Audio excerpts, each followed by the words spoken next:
Hello, আসসালামু আলাইকুম সবাইকে। আমরা আমাদের কোর্স স্টার্ট করতে যাচ্ছি প্রফেশনাল গ্রাফিক ডিজাইন। এই কোর্সটাকে আমরা কিভাবে সাজিয়েছি? এই কোর্সটাকে আমরা মূলত সাজিয়েছি তিনটে পার্টে। একটা হচ্ছে বেসিক, দেন অ্যাডভান্স এবং লাস্টে যখন আমাদের অ্যাডভান্স স্কিল গেদার হয়ে যাবে তখন আমরা কিভাবে বিভিন্ন ওয়ে থেকে আর্ন করব, বিভিন্ন মার্কেট প্লেসে আর্ন করব এবং আর্নিংটা দুইভাবে হবে, একটা অ্যাক্টিভ আর্নিং, একটা প্যাসিভ আর্নিং। তো প্যাসিভ আর্নিংয়ের জন্য আমরা কোন কোন মার্কেটে যাব, কোন কোন মার্কেটে কাজ করতে পারি, এবং অ্যাক্টিভ আর্নিংয়ের জন্য আমরা কোন কোন মার্কেটে যাব, কিভাবে কাজ করব, এবং প্যাসিভ ইনকামের জন্য আমরা কোন কোন মার্কেটে যাব, কিভাবে কাজ করব।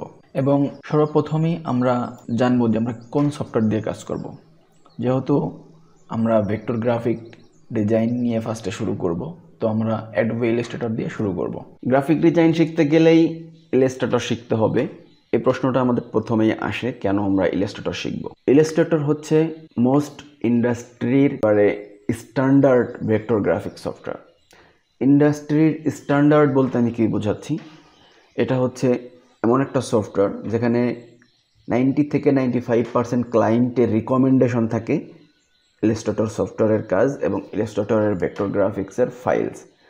ক্লায়েন্ট আপনাকে বলেই দিবে যে আমার এআই ফাইল দরকার, ইপিএস ফাইল দরকার। তো সেজন্য আমরা ধরেই নেই যে এটা ইলাস্ট্রেটরটা ইন্ডাস্ট্রির একেবারে মোস্ট স্ট্যান্ডার্ড একটা ভেক্টর গ্রাফিক সফটওয়্যার। আরও রিজন আছে ইলাস্ট্রেটর শেখার পিছনে।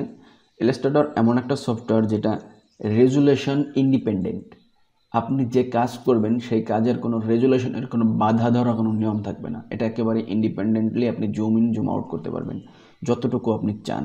আমি এক্সাম্পল দিলে বলতে পারি, একটা লোগো ডিজাইন যদি আপনি করেন, সেই লোগো ডিজাইনটাকে কিন্তু আপনি একটা ম্যাচ বক্স, 2 ইঞ্চির একটা ম্যাচ বক্সেও প্লেস করে প্রিন্ট করতে পারবেন। অন দ্য আদার হ্যান্ড আপনি সেই সেম লোগোটাকে একটা বিমানেও আপনি প্লেস করতে পারবেন, প্রিন্ট করতে পারবেন। তো আমরা এখানে ইলাস্ট্রেটর ভেক্টর গ্রাফিক্স সফটওয়্যারের জন্য কতটুকু ইম্পর্টেন্ট। এবার প্রশ্ন, আমরা ইলাস্ট্রেটর দিয়ে কি কি কাজ করতে পারি? ইলাস্ট্রেটর দিয়ে আমরা সব ধরনের ফ্ল্যাট এবং ইভেন কি নাউডেজ আমরা 3Dরও অনেকটাই কাজ করতে পারি ইলাস্ট্রেটর দিয়ে। মোস্ট ইম্পর্টেন্টলি ভেক্টর গ্রাফিক্সের যে কাজগুলো আছে সেগুলো আমরা খুব স্মুথলি স্ট্যান্ডার্ড ওয়েতে ইন্ডাস্ট্রির সাথে মানিয়ে নিয়ে করতে পারি। 1 নম্বরে আমরা করতে পারি logo design, brand identity design. তারপরে আমরা ইলাস্ট্রেটর দিয়ে করতে পারি icon and infographic design. Icon and infographic design বর্তমান সময়ে অনেক চাহিদা। টাইপোগ্রাফি এবং ক্যালিওগ্রাফিক ডিজাইন আমরা করতে পারি ইলাস্ট্রেটর দিয়ে।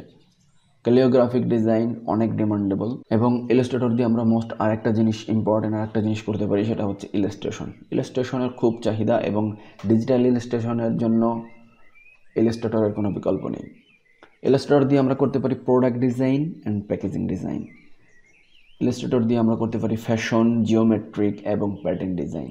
তো আশা করি আপনারা বুঝতে পারছেন যে ইলাস্ট্রেটরের গুরুত্ব কতটুকু এবং ইলাস্ট্রেটর কী জন্য আমরা শিখব, কীভাবে ইলাস্ট্রেটর শিখব এবং কীভাবে আমরা ইলাস্ট্রেটর ইমপ্লিমেন্ট করতে পারি আমাদের ডিজাইনে, কী কী ডিজাইন আমরা শিখতে পারি, কোন কোন নিশ নিয়ে আমরা কাজ করে আগাইতে পারি, এবং ইলাস্ট্রেটর কীভাবে রেজুলেশন ইন্ডিপেন্ডেন্ট এবং কিভাবে আমাদের ডিজাইনকে একটা ম্যাচ বক্স থেকে একটা বিমান পর্যন্ত উইদাউট লুজিং এনি রেজুলেশন একটা ফ্রিকোয়েন্সি দেয় ইলাস্ট্রেটর এবং Illustrator file, Illustrator vector graphics.